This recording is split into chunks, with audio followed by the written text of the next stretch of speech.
I think around 50% of the battle when we work with any client is making sure that we're asking the right questions.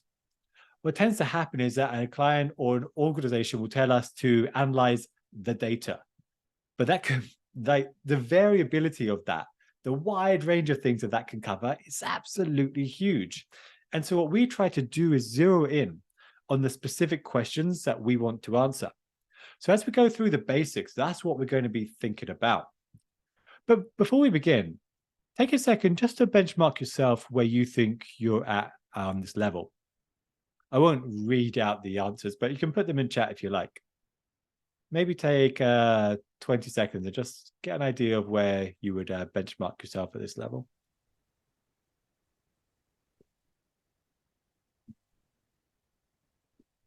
We haven't met that many community professionals at the elite level. If you are, that's great. Don't feel shy about saying if you are at the elite level.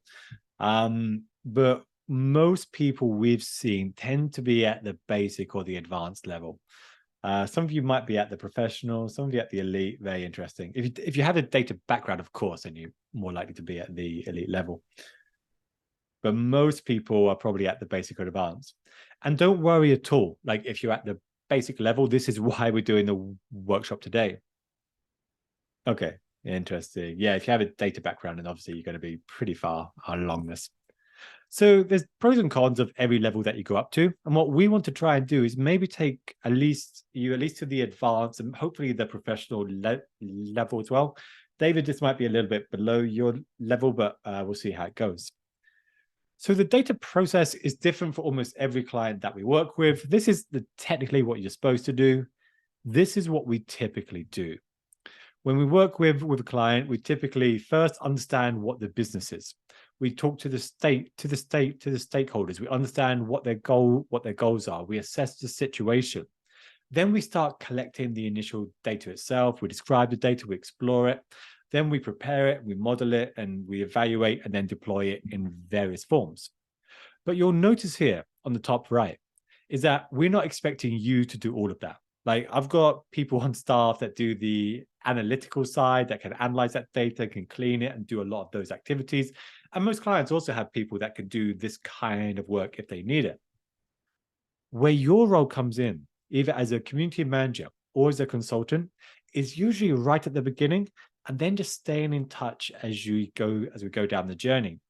And part of the challenge with this really is to make sure you understand the principles of data, because without that, there's so many potential mistakes that you can make. So let's begin with the most basic possible thing. Why do we collect data? We collect data for one reason, which is to make better decisions. Like, if you're measuring your progress, there's a reason you're doing that, because ultimately there's going to be a decision made. And that decision is about whether you get more resources or less resources, or it's about whether you keep doing what you're doing or whether you make a change. So we collect data fundamentally to make better decisions. And it's really important as a consultant to understand that, because you often have to work backwards from what decision do you want to make with the data? Because there's many different ways you can analyze anything at all. And so often we have to work backwards from the decision that the organization has to make to understand the kind of data that they need. Because the decision will change everything else that you do.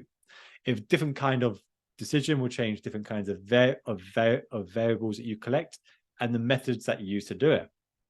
And so the process that we go through is how we turn data into insights. And that's fundamentally what statistics does. It turns data into insights, or data into information, which we then turn it into insights. And the way we do that, and again, we're going to begin at the very basics of data here, is by looking at relationships.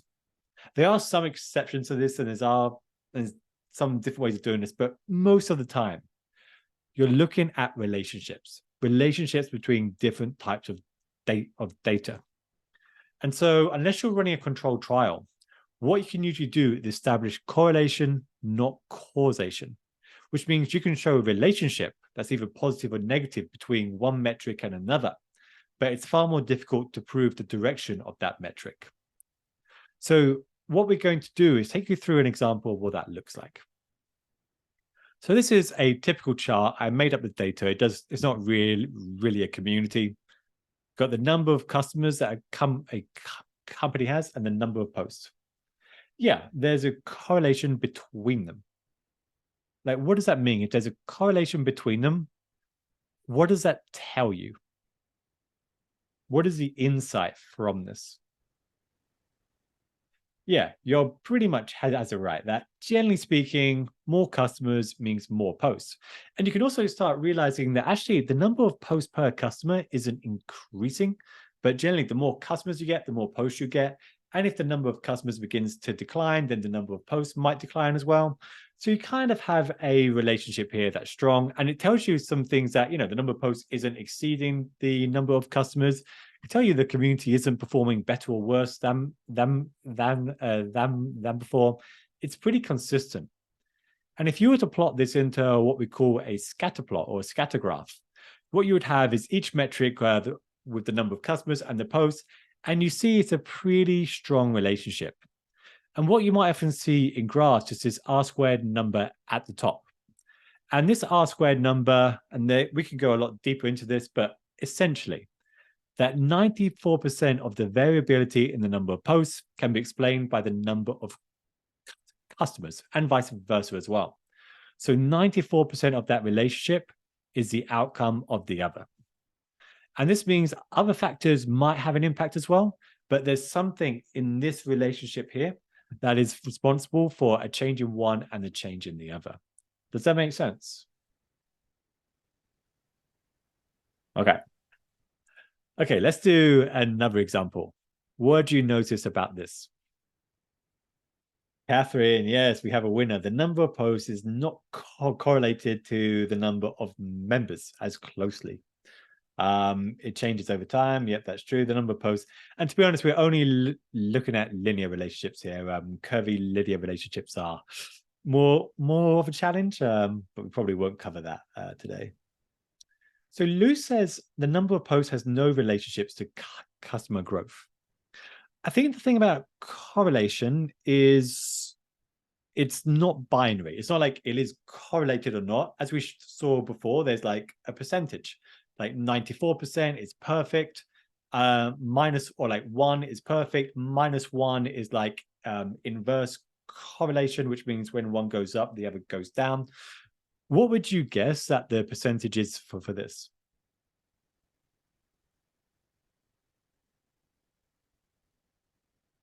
It's actually really hard to guess. I wouldn't be able to do it. 0.75, interesting. 0.65, 20, 50%. Yeah, it's really hard to guess. But when we did the scatter plot here, it was 0.26, which essentially means that only 20%, 26% of the variability, as in how one number differs from each other, like month to month, is explained by each other. Does that make sense? Does everyone have a good understanding of what we mean here? So this is important because you can have a relationships that is weak, as in like a low percentage, but is still statistically significant, as in it has an impact, but not a big impact. And this is really important to know. It's a basic understanding of data as well. So what's the problem with correlation?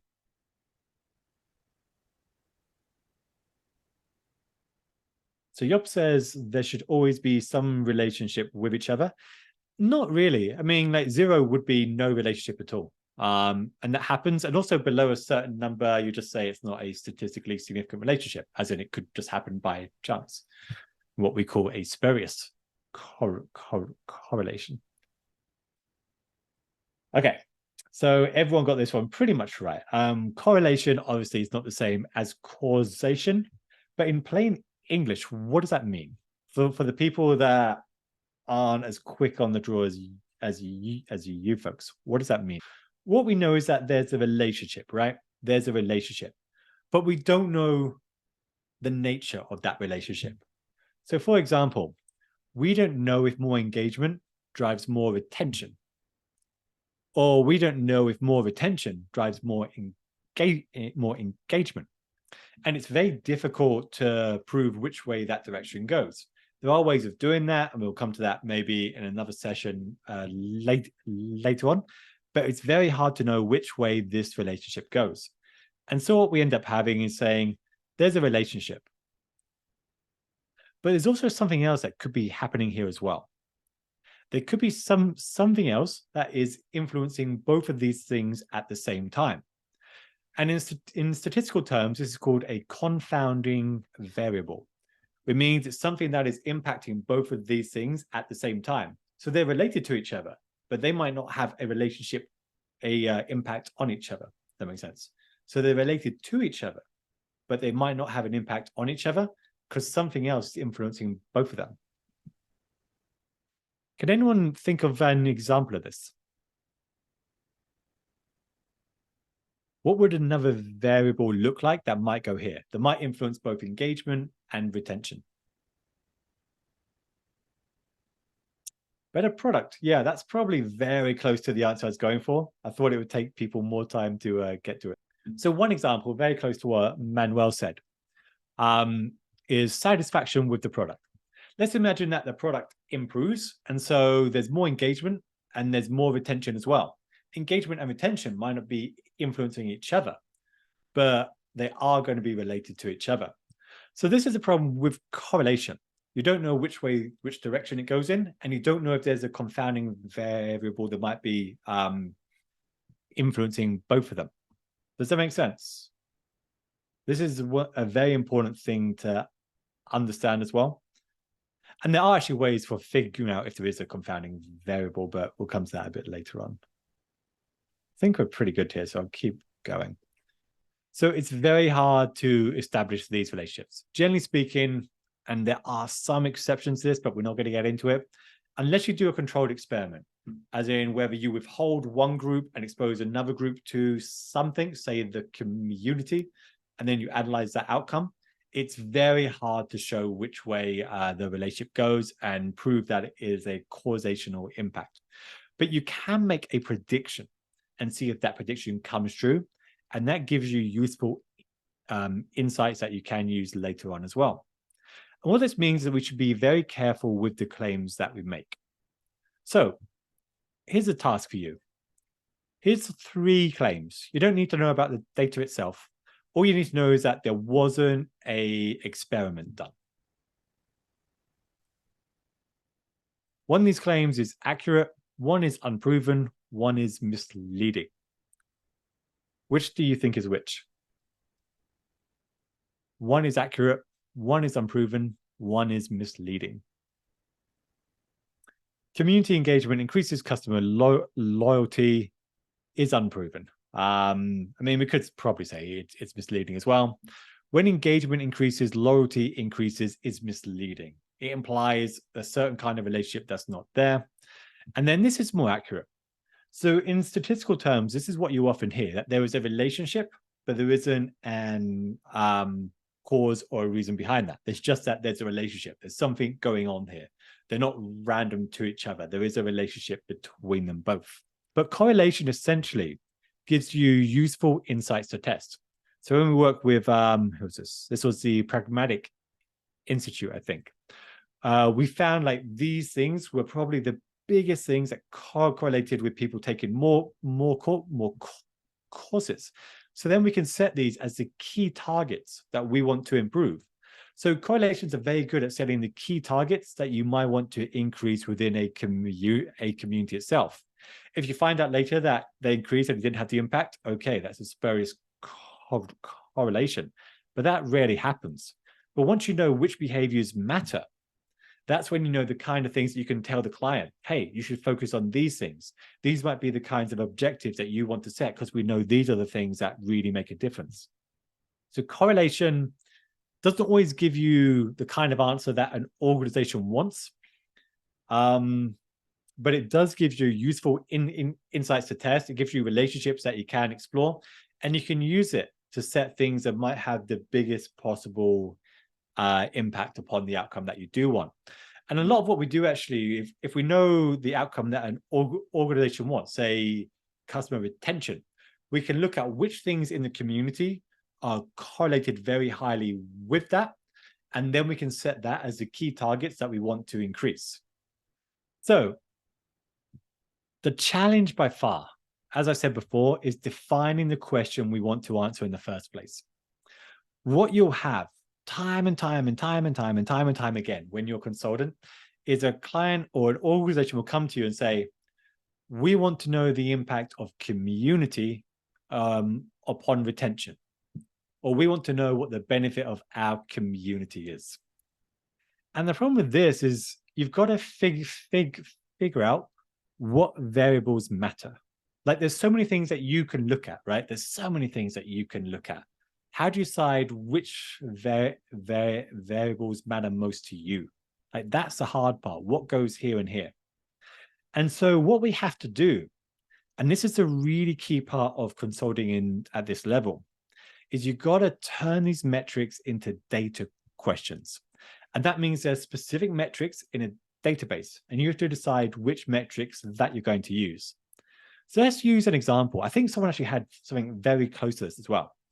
What is the impact of events on community engagement? How would you go about solving that? Like what metrics would you look at for that? The first thing we always do, as I said before, is that we have to define the terms. But we can't define the terms without looking at what metrics do we have available in the first place. So let's imagine for this question, we're talking about user group events. Rather than just one big conference a year, we're talking about user group events. And let's imagine they use Bevy. These are the metrics that Bevy has. So my question for you is, which would you use? Like if this is a question that a client gives you, these are the metrics that Bevy has. There's nothing beyond this. Now you can like create new metrics based upon these if you want. That's something we occasionally do. But as a consultant, you're going to get a list of metrics like this, and you're going to have to decide which metrics represent events. So what are you going to look at? Because this is the situation that we often come up with as consultants, that we're in this situation and we're like, all right, the client wants to know what the impact of user group events are on community engagement. And this is the data that we have. This is it. Like this is all the data that we have. So this is the thing. You have to pick one of these metrics.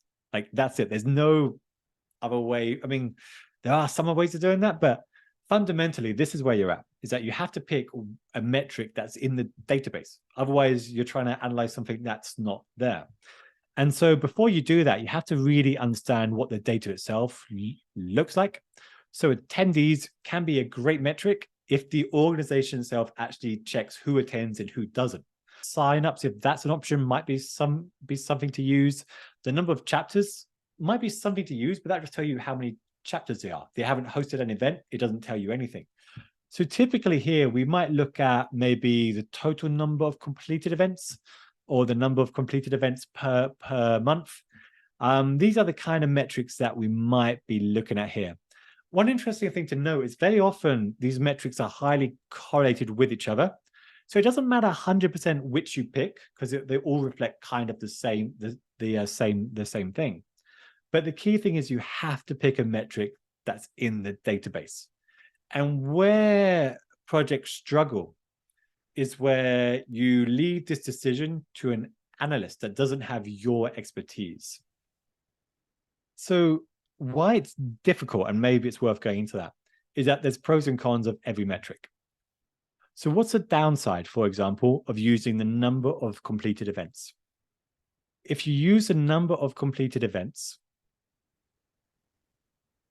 well, you don't know how many people actually turned up to those events. Like 200 events with just two people doesn't really give you much information. If you use the number of attendees, then that's probably the best metric that you can pick, but it only works if you know who actually turned up rather than who signed up. So what might happen is you have a lot of people that sign up for an event, but then very few of them might actually attend the event. So check-ins might be a better way to go about it. If you do check-ins, then you need the organization to check in everyone that comes to an in-person event, and that's not always the case. So that's the challenge with all of this. So you pick one of these metrics to define events. The other one is then you have to define engagement. If you want to know the impact of events on engagement, well, you need to know what metric defines engagement. So if you look at, I think this is discourse, which metric would you use to define engagement? Post? Yeah, so post is probably what I would pick. But it doesn't mean it's the right or wrong answer. I mean, posts, you could have a lot of posts from just one member. So there's a downside of using posts. You could say number of logged in users as well. That'd be another metric that you can look at. So this is the whole point of what we're trying to explain today, is that initial question we had, what is the impact of events on engagement, often becomes a data question like this, where you can look in the database and you can plot the variables against one another and see what the relationship is. Like, as consultants, this is what the hard work is. And I don't feel it gets addressed much. People always want, like, what is the impact of community on this? But there's no community variable in the database. Like, you have to find something that represents community. And then with any metric that you pick, there's pros and cons, as we talked about. The number of posts, there are pros and cons with that because it doesn't represent the number of members. One member that posts like an insane amount, that's going to be reflected in here. So there's no perfect outcome. And when people say analyze the data, I don't really think they are clear about what they're doing, but we do need to be clear. But what's the other problem with this question as it is today? There's one more term that we need to define, right? Impact. What does that mean? What is the impact? Like, what specifically are we asking there? And this is usually when we go from the decision, because typically if they're asking for the impact, we want to know what is the decision they're going to make, because that tells us the kind of questions that we might answer. So here's just some examples that we might use. So the question might be, is there a strong relationship between the monthly number of event attendees and posts in the community? Or how strong is that relationship between the monthly number of attendees and posts in the community? Or is the number of posts in the community higher when the number of user group events are higher? Or do peaks in event attendance correspond with peaks in the number of posts? Or if the number of event attendees increased by X%, what would be the predicted number? Does this make sense? Like, you've got to be really concrete about the question. Otherwise, whoever you hand that question to isn't going to be able to do much with it. Or even worse, they're going to define it in ways that don't make sense. Like, imagine if someone used the number of visits to the community. I mean, that's a metric, but visits might include like all the crawlers and bots and everything else. So it might not be the best metric to use. So an analyst without your expertise is probably not going to make the right decision. What you want to do, and what we try to do as consultants, is really zero in. Really zero in specifically on what is the question that we're answering, and then make sure the client understands that. Because most clients, and to be blunt, most clients are like most of us here, right? Like, we began with one level of understanding, and hopefully we're a little bit better along if I've explained it well. But that's the journey that we go on with clients. So we have to be really clear about the term and make sure it's specific. If there's any confusion at all, then we need to be clearer and clearer about that. So let's go with some simple questions here. Maybe we can work it together. Is our community growing?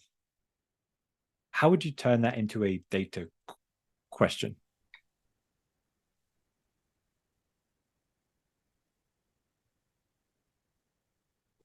This is like probably a pretty basic one, but it's a good way to understand the challenge as well.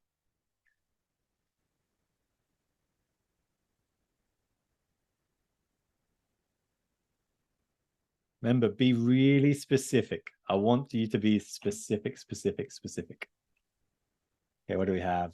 Are the number of members and posts increasing month over month? Yeah. Try also to think about the downside as well.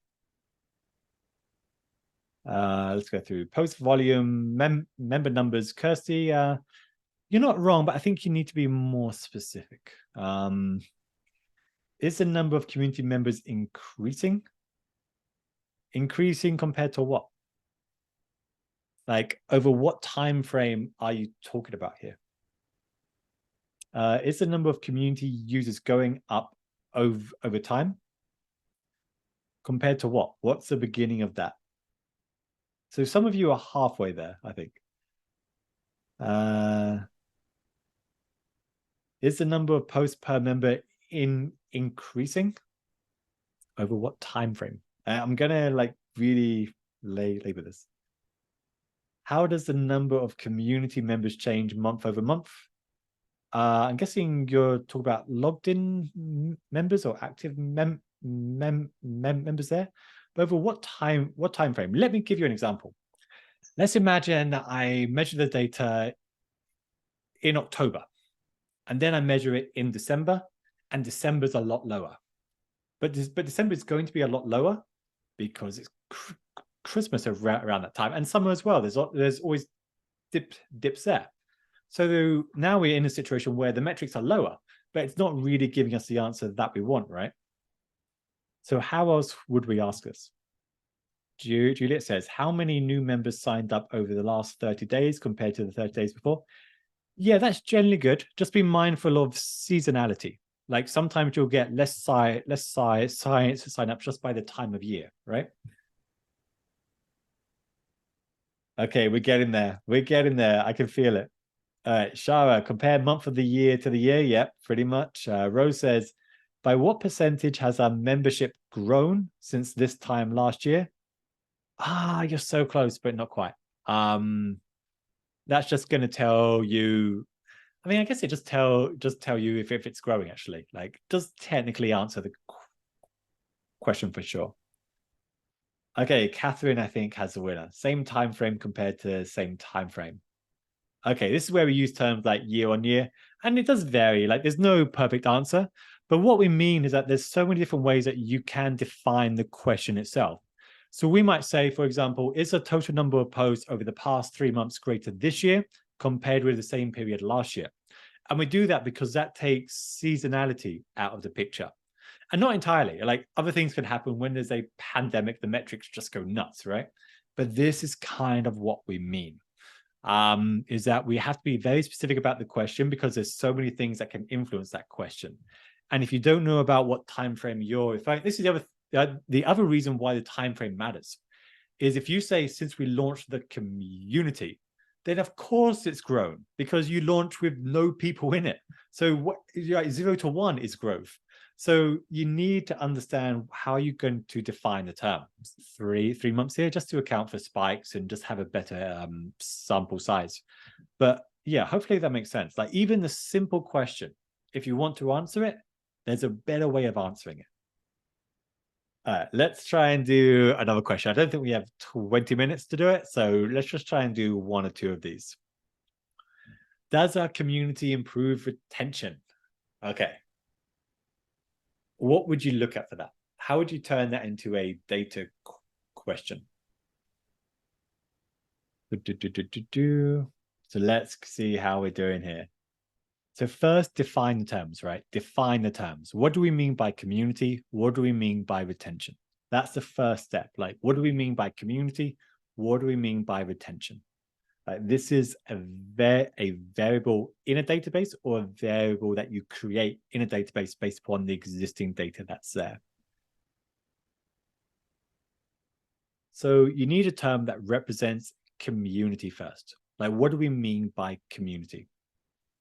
Are we talking about the number of members? Are we talking about the number of posts? Like, that's the data that you have.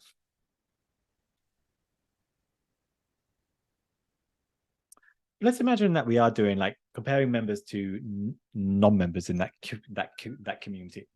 So first, it's possible to do, but you need a metric that you're going to look at. So what metric will you look at? And what's the problem with that? So a lot of you, or I think some of you have said, compare people in a community compared to those not, right? What's the problem with that? If someone registered for a community once, never came back, never visited, never participated, Would you count them? So who would you actually count? So Shara says active. Okay, this is Bella. What do we mean by active? What do we mean by active? And also think about this. If you're only counting members who registered in the last 30 days or last three months, that's the only data you can have. Like you can't generalize the result across the entire community. All you can say is that members who post in the last three months are more likely to renew. Okay, so let me give you an answer that we came up with. And hopefully this helps explain things a little better here. So, do organizations with at least one member who has visited the community 3 times in the past 12 months have a higher probability of renewing their annual subscription than those that don't? So this sounds really complex, but there's a reason behind all of it. So we're talking about organizations with at least one member. Do you know why? Why aren't we just talking about the members? Why are we talking about organizations at this level? We do organizations because often the people that engage in a community aren't the same people that buy the product. So for a lot of B2B companies, there's no like matching record, right? You won't be able to know if a member renewed or not because it's not that member that's paying for the product itself. And that's a challenge that comes up a lot. So we're using organizations here. Then organizations with at least one member who's visited 3 times in the past 12 months. We're using 12 months because that's a good time period to reflect. Like mostly there's an annual basis that we tend to use. And 3 times is generally good because it shows they did at least visit the community a certain number of times. They didn't just come once, they visited several times. And this is a metric that we can look at. But I'm going to wrap things up here. But the key thing is for whatever question you have, and this is what I'd think about now. Remember that question you had at the beginning. You know, when I asked you, what do you want to know? How would you phrase that as a data question? That's a way to think about this. That's like the key challenge to solve here. Okay, that was a lot to cover in one session, I think. I know like it's a lot of information, and if you're experiencing it for the first time, don't expect to be like understand everything like straight away. There's a process. But when we talk about consulting on the data side, this is what we think about.